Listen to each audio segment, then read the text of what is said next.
What's going on, guys, and welcome to episode 294 of AskGSM here today for Wednesday, July 17, 2019. I am Graham GSM Matthews. Hope you guys are doing well. Of course, July 17th, one of my favorite days of the year, as it was 8 days ago to this very day that CM Punk became WWE Champion at one of my favorite pay-per-views of all time in Chicago, Money in the Bank 2011, by beating John Cena. It's been 8 years, and I will still praise that match till the day I die.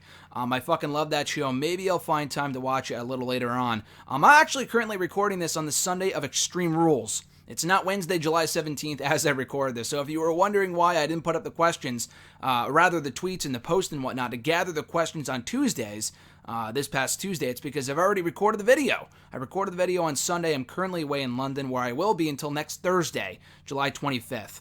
Which is why I super appreciate everybody who sent in questions on Saturday and Sunday of this past weekend, so I can film the episodes in advance. So I cannot go a week without posting an episode, which I hate doing, which I've had to do before. Years ago, my laptop had to break down in order for me to not do any shows for like a 3-week stretch.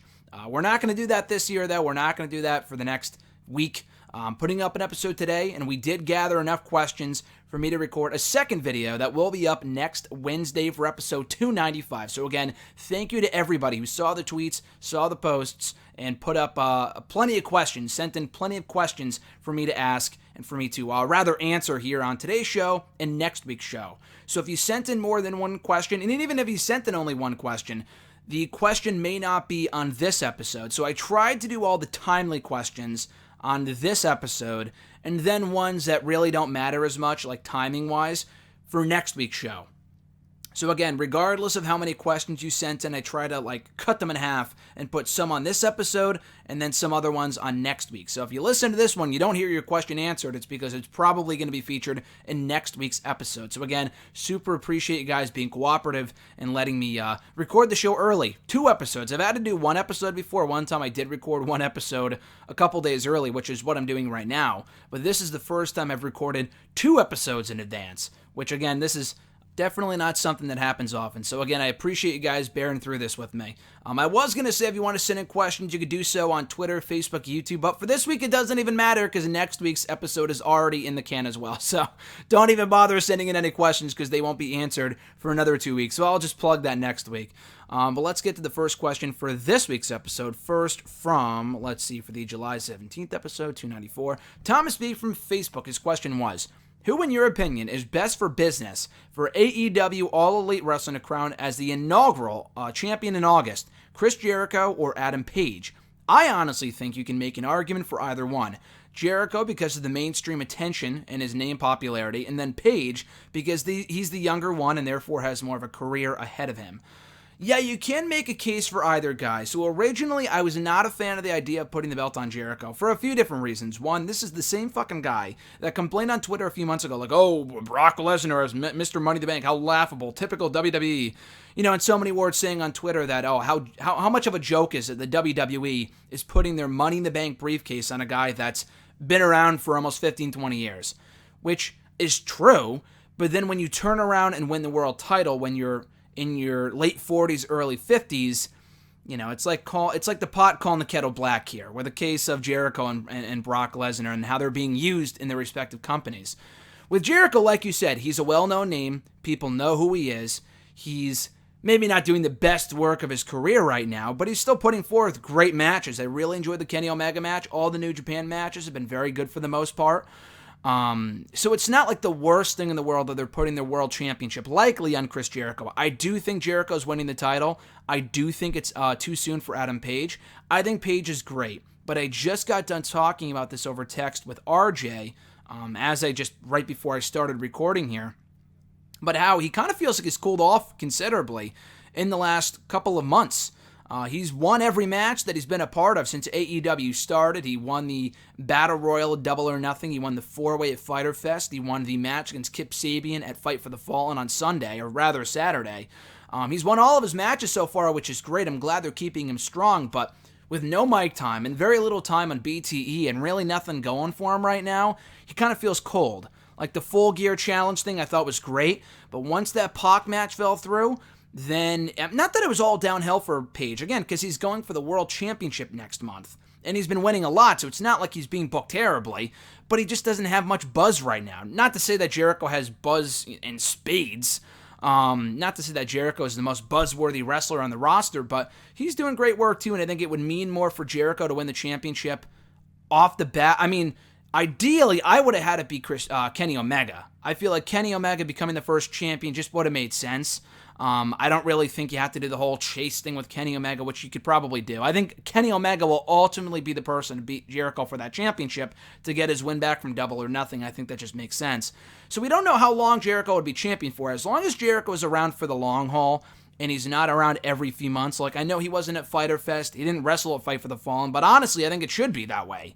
Jericho shouldn't be on every show anyway, just to keep the guy special. But when the TV show starts up in the fall, he should be on most shows. Not pulling a Brock Lesnar. If he's going to become champion at All Out, he should not be on every other show, or one show a month, or whatever. I know he's busy, but then don't put the fucking title on the guy. So, of the two, I'm going to say Jericho, just because I think it's too soon for Paige, and Jericho can still hold his own as a top heel in this promotion. His in-ring work is very good. His mic work is great. I really enjoyed the promo from Fight for the Fallen on Saturday. It's not the worst thing in the world. It's not ideal, but it depends how they make the most of it. Again, if he's not around and they're not really doing anything with him as champion, then yeah, it's going to be a failure from the get-go.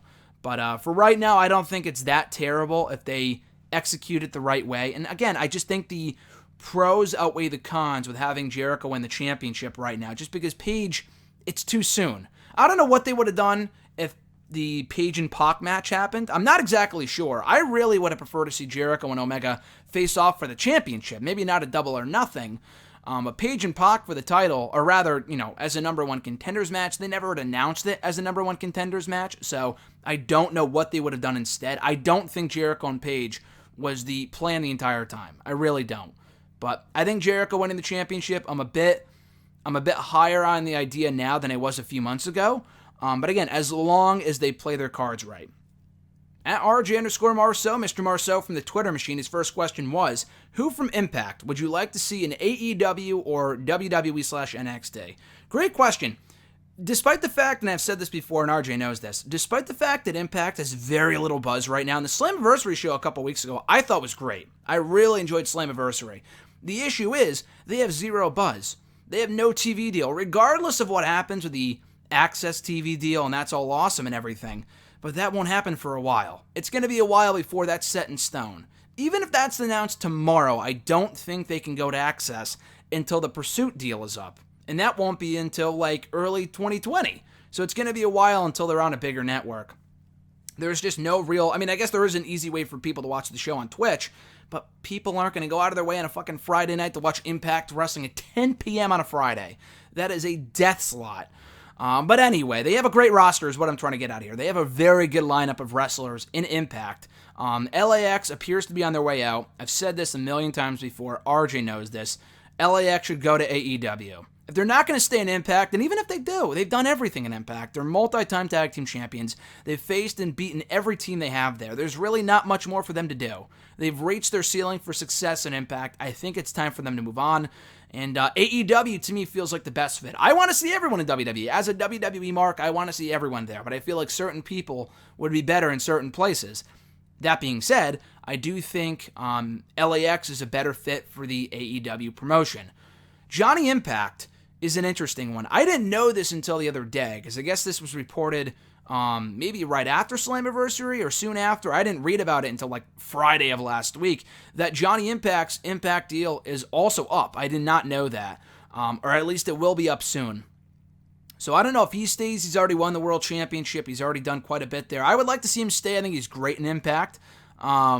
But if he goes back to WWE, the issue is I've always wanted to see John Morrison back in WWE. I feel like he would do well because he's come a long way from where he was 10 years ago, from when he was last in the company. His mic skills, which were always his biggest weakness in WWE, those have improved immensely, in my opinion, from his time in Lucha, his time in Impact, his time doing movies, stuff like that. I think he's a much better, more well-rounded competitor than he was 8 years ago, than the last time we saw him in WWE. The issue is they have way too much talent. Maybe when the brand split first started up again, when they brought back Rhino and they brought back Jinder Mahal, for God's sakes, and all these other people for the brand split to help fill out the brand. Shelton Benjamin was another one. It made sense then because they needed more star power. Now they don't really need the star power. They need to make the most of who they have before they can bring in anyone else. I would like to see him back in WWE, but I just don't think... NXT doesn't really feel like a good fit for Impact. I know Drew McIntyre went back to NXT before he went back to the main roster. That doesn't really seem to be a good fit for me. I think AEW would also be a great fit for Johnny Impact, John Morrison, whatever you want to call him, just because it gives him a better schedule. He's almost 40 now. He could still do movies if he's in AEW, do his outside projects still. So I think AEW might be a better fit for him too. Brian Cage, Michael Elgin, I just don't give two shits about the guy's really good in the ring, but as a character, as a person especially, I give two shits. I could not give two shits about Michael Elgin, so he should probably stay right where he is at in Impact. Brian Cage, I've always been super high on. I could see him doing very well in WWE, but again, he's another guy I think might be a better fit in AEW, just because of how the current creative process is in WWE NXT. I'm trying to think of the rest of the roster. They have Rich Swann. I think I could see him going back to WWE at some point. It kind of seemed like when they let him go about a year ago, it was because they had to, because there was so much bad publicity over the whole incident that he was involved in with his wife at the time. I don't know if they're still married. I think they are. I don't know if that would affect anything, but I think, but then again, if he's back on 205 Live, what is he going to do? He was already Cruiserweight champion. He wasn't really doing much anyway before he got released about a year ago, so I think he's fine right where he's at in Impact. Sami Callihan, another guy who left NXT on his own terms a few years ago. I don't think, not that they wouldn't take him back, but I just don't think he's a good fit there at all. I really like Sami Callihan. I'm actually a fan of the guy. I just don't think he was ever really that good of a fit for WWE or even NXT. He never really got the chance, the opportunity to shine in NXT as many probably thought that he would. When Sami Zayn got chances, Neville got chances, all these other indie guys got pushes. Sami Callihan, Solomon Crow, whatever you want to call him, never did. Tessa Blanchard, RJ knows this. She's a fucking star. She might be the biggest star that Impact has right now, like bar none. And they have a lot of good wrestlers in Impact. But Tessa Blanchard might be the one person on that brand, on that roster, that I could see going places, that I could see headlining pay-per-views for whether it be AEW or WWE. She just headlined Impact Slammiversary the other week. And a great match with Sami Callihan. And I'm not huge on intergender wrestling. I'll talk more about that a little later on.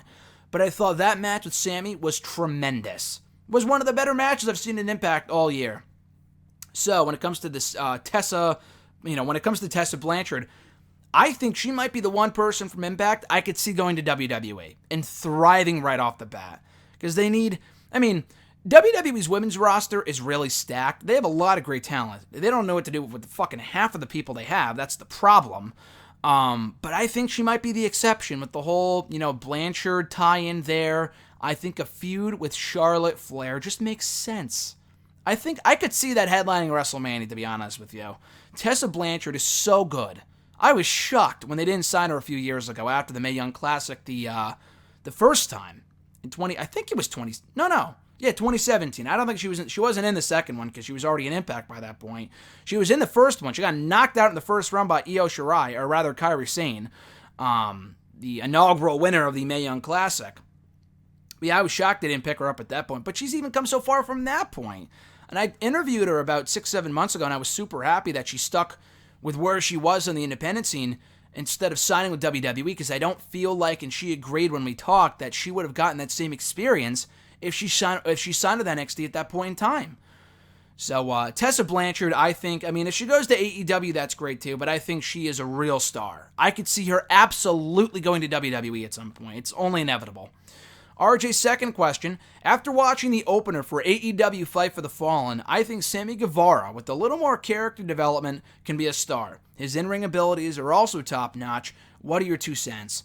Yeah, I really like Sammy Guevara. The guy just comes across like a fucking asshole. If you watch Being the Elite, his whole character is that he thinks he's the greatest thing since sliced bread. He's the greatest guy in the world. He's the most likable person out there. He's shocked whenever he hears that people aren't a fan of this guy. And the thing was that when the show first started, or at least when he first started appearing on the show, we weren't given any reason to dislike the guy. But now watching him a little more in BTE, seeing his character come a little further, and seeing his matches in AEW and his promos and stuff like that, now I could see why he comes across like an asshole, or why people don't like him. And I like that a lot. He's not quite MJF level, but he's getting there. Sammy Guevara is really, really good. I think his character could use a bit more work, like you said, RJ, but in the ring, the guy is undeniably great. He is really, really good. So yeah, I'm a big Sammy Guevara guy, and hopefully he can continue to improve in AEW. At Lex the Giacomo, the beautiful, amazing, one and only Alexis, her question was, or one of her two questions, why does The Undertaker continue to embarrass himself on WWE TV by meddling in storylines? That's a great question. I mentioned this actually to Alexis a few days ago. She probably doesn't remember, but Batista did an interview recently to hype up Stuber, which I saw the other day, and it was a great movie, by the way, so definitely go check it out. It's a great comedy. But he was talking about how he would never do these Saudi Arabia shows. If they called him tomorrow and said, hey, here's X amount of dollars to do this show, he would still say no. Not just because he wants to honor his retirement, but he just doesn't see the point. And maybe it's a little different when you have dollar signs being flashed in front of your face, but Taker's a guy that should have retired years ago. I mean, I'm going back to like WrestleMania 28, end of an era with Triple H. I think that would have been the perfect way for him to cap off his career. None of this shit with Triple H and Goldberg and more Shane McMahon nonsense. It's all garbage. It's all garbage. Again, I'm recording this before Extreme Rules, so I don't know the result of the match. I don't know if they're doing more with Undertaker going into SummerSlam. I would imagine so. We're so close to that show, I'd be shocked if they brought him back for Extreme Rules, not SummerSlam. And that still pisses me off, because I don't really care about The Undertaker about this current point in time. I have no desire to see him in any match at SummerSlam, unless he's going in there to get his ass kicked by Drew McIntyre, which I've said before here on the show, is the only good usage of The Undertaker at this current point in his career. Then I have no desire to see him in the ring. So hopefully that was it at Extreme Rules. I doubt it is. Again, I'm recording this ahead of time, so I don't know. But why does he keep coming back is your question. I mean, for two reasons. One, the money. I'm sure they're just giving him a shit ton of money to keep coming back. And two, likely because he loves it. That's what Batista kind of insinuated with that interview that he was doing on The Undertaker. When the interviewer asked him, why do these people keep coming back for one more matches, a few more matches, when it's just not necessary? And when Batista said that he talked to Undertaker, he actually texted him about it and said, like, what's going on here, dude? And he wanted to change the mind of The Undertaker, which is really surprising when I heard Batista say that, or read that he had said that to Taker.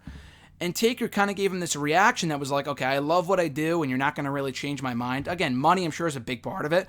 But another big part of it has to be that he just loves doing it. But so did Ric Flair. And Ric Flair was wrestling well into his 60s in WWE, which was fucking nonsensical. His matches aren't nearly as... I mean, Ric Flair was wrestling every week on TV. On WWE TV up until he retired in 2008, which is probably even worse. But okay, he loved doing it, so he loved doing it. Impact too. It just hurts people's legacy to see people in this state when we could remember them for the great matches they had, not the bad matches they've been having in the last few years of their career. So he probably keeps coming back because he loves it so much and he knows nothing else, and also because of the money. But it's sad to see because none of the shit is entertaining anymore. The Roman, Taker, Shane, Drew, maybe the match was good, I don't know. But the feud up to this point has been all about Roman and Shane and Drew, not Taker. Taker is just there as an attraction to make people watch the show, to make people come to the show, because ticket sales are in the toilet right now for WWE. So it's sad to see. I can't give you a reason because I don't know the guy. I've never talked to The Undertaker, so we'll never really know unless Taker says himself, why do you keep coming back? Unless he says, okay, I came back for X, Y, and Z, we'll never know. But for my opinion, for my speculation, in my opinion, I think it's because he loves it, and also because of the money. And it's sad because they should have said, okay, we're not bringing you back. And it's not only Taker's fault, it's WWE's fault too. Why do they keep, trotting him out there? It's a two-way street. Taker should say, no, I don't want to come back. I want to leave it the way it is, my career. I want to leave it on that note that we ended it on. And WWE should also be saying, hey, we probably don't need this guy anymore. We probably should not be putting him in matches that aren't going to be that good. Or just putting him in matches, period. Anyway, Alexis' second question. What do you think about the Firefly Funhouse lull that we are in right now? No mention of it, like it never happened, etc. Again, this might be an outdated question, which is why I'm including it in this week's episode and not next week, because by this point, by the time this goes up, Bray Wyatt may have already returned at the Extreme Rules pay-per-view or on Raw the next night. I'm actually betting on it. I'm actually expecting Bray Wyatt to show up after the mixed Extreme Rules winner take all last chance bullshit main event for the pay-per-view on Sunday. That's what my prediction was. You guys know better than I do because I'm recording this on Sunday afternoon, so I don't know. So this might be outdated. If it is outdated, just skip ahead. But what are they doing with the Bray Wyatt character? Well, I did read the other day, on maybe Saturday, saying that the original plan was to have Bray Wyatt wrestle at SummerSlam. But that was before Heyman and Bischoff took over, so some things might be changed now that they're in creative control. Now that they're in control of the creative teams on Raw and SmackDown respectively, that may have changed. Then again, that same Twitter account at WrestleVotes had said weeks ago that it would be Aleister Black and Cesaro at the Extreme Rules pay-per-view. But again, that may change with Heyman and Bischoff in charge now. Sure enough, that didn't change. We did get Black and Cesaro at the pay-per-view. So I don't think the Bray Wyatt plan will change. I think that'll remain the same. I do think Bray Wyatt will either return at SummerSlam or he may have already returned by this point. My prediction was that he would come back at Extreme Rules, attack Seth Rollins, and set up a Universal title match for the next pay-per-view, for SummerSlam. Just because I think that makes the most sense. Because if it's not Bray Wyatt, who else do you have face Seth Rollins at the pay-per-view? At SummerSlam. The Baron Corbin feud has been done to fucking death. We gotta move past that shit. I don't know who else there would be, to be honest with you. I really don't. So if it's not Bray Wyatt, I'm not sure, but I would love to see it be Bray Wyatt, and I would love to see Rollins and Wyatt, even though it's a feud we've seen before. We saw it a year or two ago. Tough shit. It's different this time around. I would be the first one to say, oh, it's a feud we've seen before, but whatever. If it gets Bray Wyatt in the title picture from the get-go, then I don't mind. So that's probably what they're doing. They probably are just waiting it out until we see Bray Wyatt resurface on Raw sooner rather than later. I would love to see the Firefly Funhouse being, shown in the weeks that he's not on TV until he does come back, unless he already has come back by this point. They should be doing more episodes of the Firefly Funhouse, but maybe they ran out of ideas, who knows, and they're just biding time until they bring him back. We'll never really know, but hopefully it's a sign that they are bringing him back in the very near future, and they're not mentioning it and stuff like that. I do like that. I actually like the fact that we're seeing the pop-up people backstage, and they can't drag it on forever, obviously, but I like that because they're not, paying attention to it. They shouldn't be giving it attention in the first place. The commentators, when the Firefly Funhouse episodes air, they should not be bringing it up and saying, "Oh, this is so weird, how creepy, blah blah blah." Just let it be. Just make it seem like Bray Wyatt's taking over the show. That they have no idea that this is being included in the episode, and maybe the episodes can air during matches and stuff like that. Like it's a random thing. It can pop up at any time. None of the shit where they're advertising it. I was never a fan of that. I could see why they're doing it because it's the best thing on Raw right now. I was never a fan of them doing that just because it kind of takes away from the mystique of the Firefly Funhouse. So anyway, I like the fact that they're not bringing it up. We're seeing the creatures backstage instead, the Firefly Funhouse characters. That's fine and dandy, but hopefully it's a sign that they are bringing it back sooner rather than later, if not already. Because again, by this point, this question may have already been already rendered irrelevant because he came back at the pay-per-view on Sunday. Who knows? I don't fucking know. But hopefully if he's not back already by the time this episode goes up on Wednesday, he will be back very, very soon, if not at SummerSlam itself. At E13A from the Twitter machine, their question was, first question, have you heard about Bayley's Fair Game interview where the host was surprised at finding out that WWE superstars cover their own travel and have no CBA, which is collective bargaining agreement?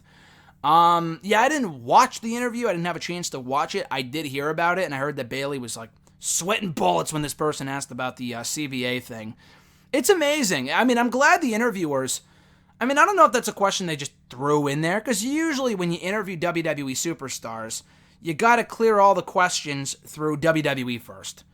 Or if you ask something they don't like, they may want to take it out. I'm shocked I made it in the video. I really am. I'm sure Bayley's answer was great, knowing Bayley and how great of a person she is and how big of a company person she is. But still, I'm very glad the question was asked, don't get me wrong. I'm just surprised they made it in there. Because usually WWE wants to, throw that under the rug, make sure it gets no attention, especially coming off the John Oliver thing from a couple months ago. It is absolutely unbelievable that these people pay for their own travel. For the amount of travel that they do, and I don't care how much money you fucking make, it makes no sense for WWE to make these people pay for their own travel. It's just completely ridiculous. But I'm glad that was brought up, and I'm sure Bayley handled it well. I'm just more so surprised that WWE allowed that question to be asked, or even allowed it to make it into the video. I'm surprised they wouldn't say, hey, you shouldn't have asked that, take it out of the video when you post it, whatever. No, but it's still in there, obviously, because we're talking about it. So I can only imagine, now that I think about it, how many interviews superstars have done where the interviewer asked about something inappropriate, but like not something that's irrelevant, but something like this, where it's like, okay, what about health insurance, paying for your own travel, CVA, stuff like that, and it gets cut out because WWE doesn't want that shit to be made public. I can only imagine how many times that's happened. Maybe not at all, maybe I'm overthinking it, but it is pretty amazing that it was allowed to be in the video, and obviously it's something that should be addressed. I mean, I'm sure Bayley wasn't like, oh yeah, that's absolute bullshit that we have to pay for our own travel. I'm sure she didn't say that. Knowing Bayley, I'm sure she just either dodged it altogether or handled it well and was like, it is what it is, blah, blah, blah. But still, I'm not a fan of it either. At E13A, second question, did you hear about the Enzo Amore and Joey Janela fight, quote unquote? Yeah, it really wasn't much of a fight. I did hear about it. It was just completely comical. One of the better ways to open up my morning the other day. I think it was about a week ago. It was on Wednesday that I read the headline about Enzo and Joey Janela going back and forth on Twitter, talking about the scuffle. I guess might be the right word to use here, that they got in at a Blink-182 concert. What a fucking joke. And I guess Joey Janela, for whatever reason, went up to Enzo, introduced himself. Enzo got aggressive. We don't know. I would love to see the video of this thing. But I guess Joey Janela went up to Enzo, introduced himself. Maybe it was kind of a passive-aggressive dick. Who knows? And then Enzo kind of like pushed him away. I don't know if he punched him in the face, but they didn't really fight. They kind of just had an altercation. And then the only reason we would have even known about it was because they talked about it on Twitter. There's no video of it, at least as far as I know. And that was about it, and they took it to Twitter like two bitches. I don't think Joey Janela is completely isn't at fault here either. I think he is, because why even bother confronting Enzo? Who cares? Who gives a shit? Probably just did it for the attention. But Enzo, acting the way that he did, like the ass clown that he is also inexcusable. So it's just more so comical than anything else. I'm just, I continue to be surprised at the dumb stuff that Enzo does. The guy was a great entertainer, don't get me wrong, but some of the dumb shit he's done, from, almost jumping the barricade at Survivor Series about a year ago to this shit and just everything else he's done. Like, who cares, dude? Stop trying to get the attention on yourself. No one gives a shit at this point. Anyway, moving on. At Scarlet1 from Twitter, their first question was, what do you make of the commentary on AEW so far? I think Alex Marvez sucks. I do. I love Jim Ross, and Excalibur is really my favorite. Jim Ross, at this point, the guy's very hit or miss. He's been very good so far for AEW, which is great. I was not at all impressed with his WWE work. The Mae Young Classic stuff was atrocious. When he was doing commentary with Lita, I think for the first NYC, it was pretty bad. We would see him from time to time in NXT UK, and then again for NXT, and he was okay, but he wasn't the Jim Ross of old. Not that we're seeing the Jim Ross of old now in AEW, but he seems a lot more motivated and knows a lot more about these people than he did the WWE people or the NXT or the NXT UK guys and girls. And he was just flat out fucking terrible in New Japan. He knew nothing about the product, and his commentary was abysmal. It was pretty bad. So he's come across very well so far in AEW. Excalibur is my favorite. I said that on Twitter about a week and a half ago. I'm a big fan of Excalibur, just the way he comes across, his knowledge, his delivery. I'm a big Excalibur guy. Alex Marvez is just no good. He seems like a nice guy, but he also comes across as really awkward. Not that he doesn't know what he's talking about. Maybe that's the case too, but he just doesn't have good chemistry with Jim Ross and Excalibur. Jim Ross even flat out said that. He got interviewed by Stone Cold on his podcast a few weeks ago, and he flat out said, yeah, we got to work out the kinks here, because our chemistry is no good. Him and Excalibur are really good, and I thought the three-way booth they had at Fyter Fest with, I don't know what it's, Sonny something? Not Sonny Kiss, but I forgot what his name was. But the guy who did the commentary at Fyter Fest, I guess that's a CEO guy, someone that was involved in the gaming convention that weekend, which is why he helped do commentary. I would love to see him be a full-time guy for AEW, not Marvez. I'm sure Marvez is fine in the backstage role, doing interviews. For AEW, that's great. But as an on-air broadcast booth guy, he's really not that good. It's 2 shows. We'll give him a few more and see how he does, but so far, I have not been impressed with his work. Overall, the AEW commentary is solid. It just could be a lot better if they substitute Marvez for somebody else. Best and worst of Fight for the Fallen. Best, I liked the main event. It went way too fucking long. I think the worst of Fight for the Fallen was the show's length. Over 4.5 hours is completely ridiculous. I know the pre-show started at 7:30, and the WWE pay-per-views are even worse, because we have an hour-long kickoff, and then we have the 4-hour pay-per-view. But again, I'm recording this before Extreme Rules.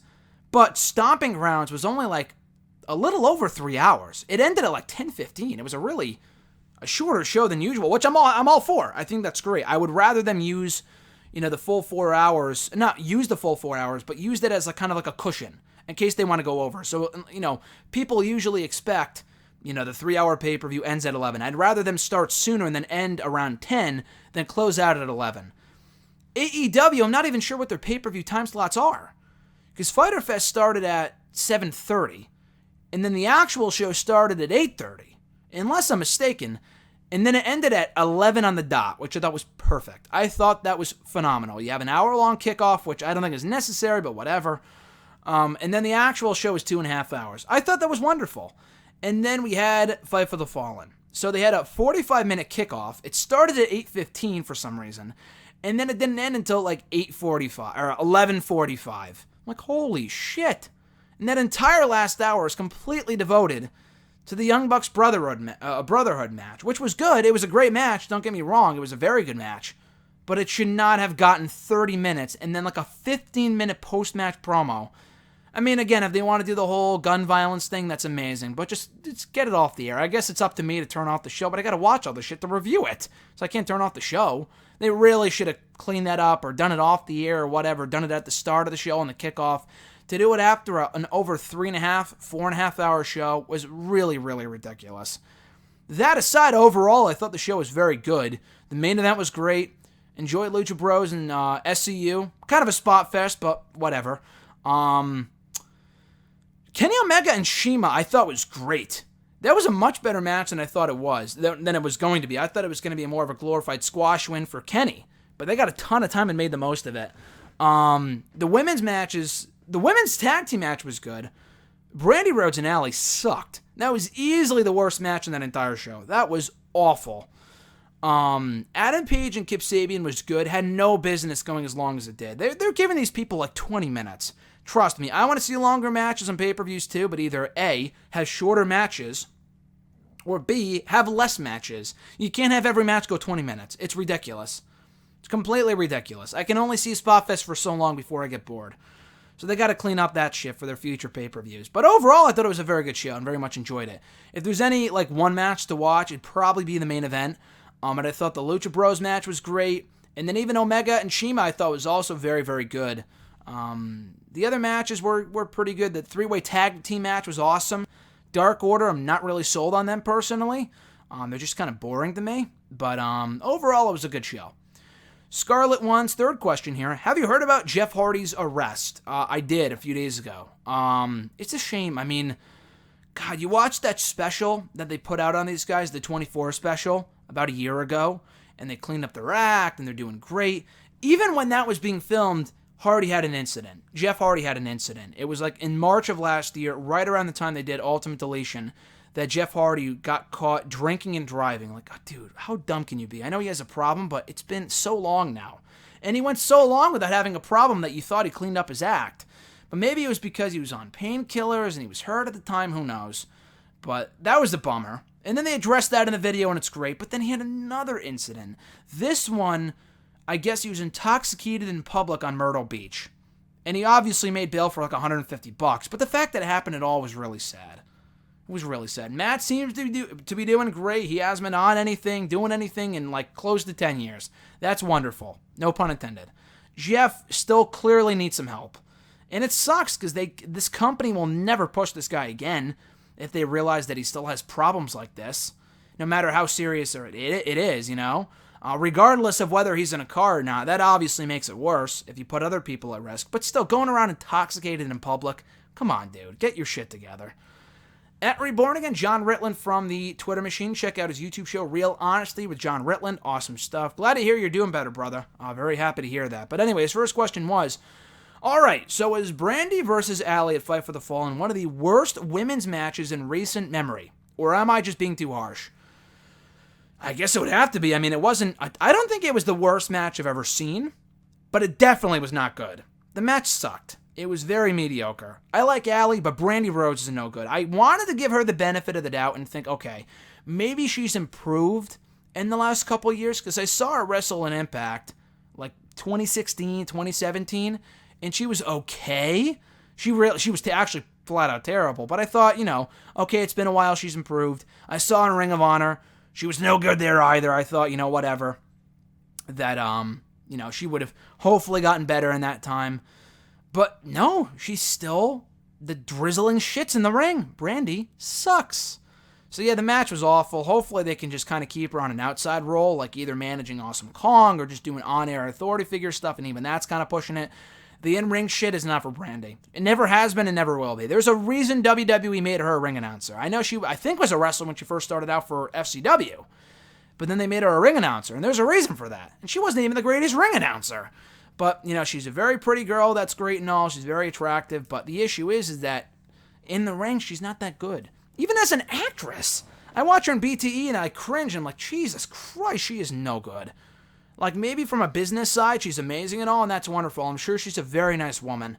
But in the ring, she fucking sucks. So they gotta take her out of the ring, and I thought the match was no good. I don't know if it was one of the worst matches I've seen in a while from the women, because we've seen some pretty bad ones in WWE. Some of the Becky Lacey matches were fucking terrible too. I remember a Becky Alicia Fox match on Raw a few months ago that was downright deplorable. I can't speak for other promotions. Impact usually has its shit together with the women. Ring of Honor, I mean, they're really not. I mean, their matches are usually pretty good to the women. I guess it would have to be up there. I don't know if it's the worst women's match I've seen in a while, but I guess it would come close to leading that list, to say the least. John's second question. Does AEW need to scale back on the comedy wrestling, not just during their buy-in shows, but the main shows as well?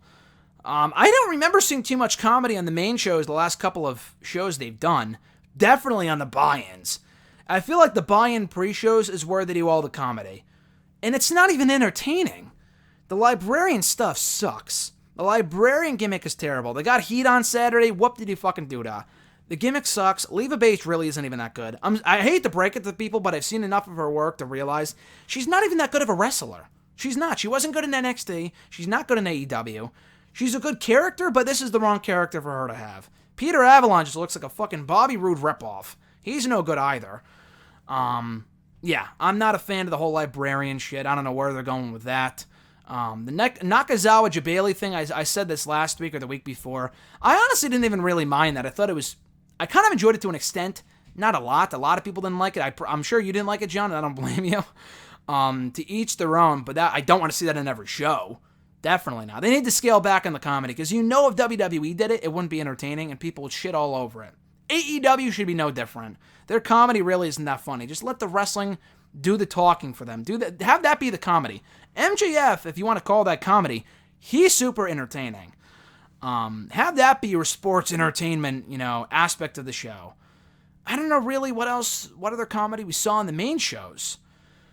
I'm trying to think back to Fight for the Fallen from a couple days ago, because I can't think of anything from that show that I thought was comedy. At least on the main card, I can't. So yeah, they should scale back on the comedy, because I don't know what they think is funny. Maybe it's funny on BTE, but it just doesn't translate to TV. I don't know. But so far, their comedy has not been the greatest. I will say that much. John's third question here: with 3 AEW shows in the books, what are your 5 favorite and least favorite matches from the promotion so far? So, obviously, there's not a lot of matches to choose from because they've had 3 shows. But if I have 5 favorite and 5 least favorite, fuck it, let's just go ahead here. Favorite, in no particular order, Jon Moxley, Joey Janela. I really liked the match from Fyter Fest. I thought it was a great hardcore brawl. Again, don't want to see it on every show, but for what it was, I enjoyed it. The Lucha Bros versus the Young Bucks from Double or Nothing was my favorite match of that show. Cody and Dustin, also from Double or Nothing. The Elite versus Lucha Bros and Laredo Kid. A glorified spot fest, but I thought it was great from Fyter Fest.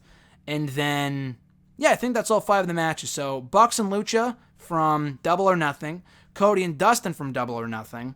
Elite versus Lucha Bros and Laredo Kid from Fyter Fest. Moxley and Janela from Fyter Fest. And then the Young Bucks versus the Brotherhood at Fight for the Fallen. I also thought was a really good match. Went way too long, but the match was also really good, I thought. Least favorite? I'm going to get, for saying this, people are going to think I hate women's wrestling. But I'm going to be honest with you. Almost every women's match I've seen, not every, I shouldn't say that, but most women's matches I've seen so far from AEW have been no good. I'm just going to say that right out. And this isn't a terrible match. I just didn't like it, which is why it's in her least favorite. The 6-woman tag team match from Double or Nothing, a lot of people like that match. I give no shits about it, and I was there for it. I just didn't care. I didn't know any of the women. I know Aja Kong, but just a lot of the stuff they did, just, Japanese wrestling, 5 stars. Like, who gives a shit? Who cares? I mean, if you liked it, that's fine, but I saw people giving it like 4.5 stars. It wasn't that good, people. It wasn't even the closest thing to being the best thing on that show. I really did not care for that match. The 4-way Double or Nothing, I also did not like. I thought that just really was kind of overrated, too. The Britt Baker, Nyla Rose, Kylie Ray, and Awesome Kong match, that was just kind of throwaway to me. Whenever Baker and Kylie Ray were in there, it was good, but Kong and Rose kind of canceled each other out, and it wasn't that good. More women's matches, I hate to say it, but the Aliva Bates Alley match at Fyter Fest sucked. Allie and Brandy Rhodes might have been even worse, and that's not an Allie issue, but the Librarian thing was terrible, and Brandy Rhodes is just no good. So I hate to poop on Allie, but neither of those matches were all that good. And then Peter Avalon versus Sonny Kiss from Fight for the Fallen.